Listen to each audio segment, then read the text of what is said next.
2 मार्चला बारामतीत नमो रोजगार मेळावा। कार्यक्रम पत्रिकेवर सुळे, कोल्हे, वंदना चव्हाणांची नावं, शरद पवारांचं नाव वगळलं।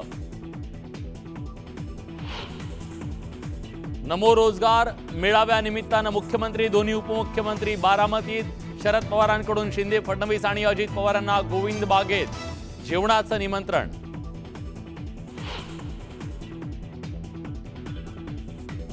नवी दिल्लीत भाजपच्या केंद्रीय निवडणूक समितीची बैठक। लोकसभेसाठी भाजपच्या उमेदवारांची पहिली यादी जाहीर होण्याची शक्यता।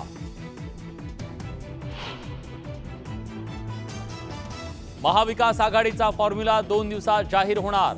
ठाकरे गटाला 21, काँग्रेसला 15, पवार गट 9 जागा लढणार असल्याची सूत्रांची माहिती।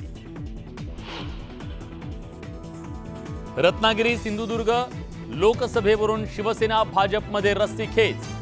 भाजपच लढणार, नारायण राणेंचं ट्विट, तर उदय सामंतांकडून सुद्धा दावा। महायुतीचं अखेर ठरलं, इच्छुक उमेदवारांची करणार अदलाबदली।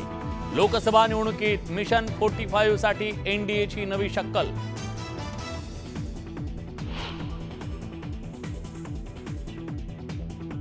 फडणवीसांबाबत वादग्रस्त वक्तव्य करणाऱ्या योगेश सावंत आणि रोहित पवारांचा संबंध काय? भाजप आमदारांचा विधानसभेत सवाल, तर चौकशीचे तालिका अध्यक्षांचे आदेश।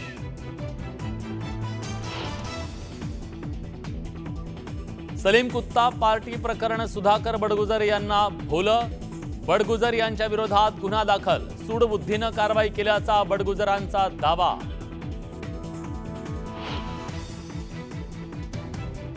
खुन्नस म्हणून माझ्या विरोधात एसआयटी लावली, मनोज जरांगेंचा पुन्हा एकदा फडणवीसांवर निशाणा।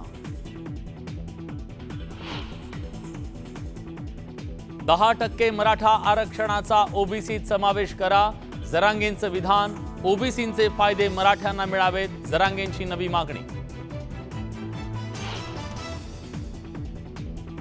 आणि दीपिका, रणवीर लवकरच होणार आई बाबा, सोशल मीडियावर शेअर केली आनंदाची बातमी।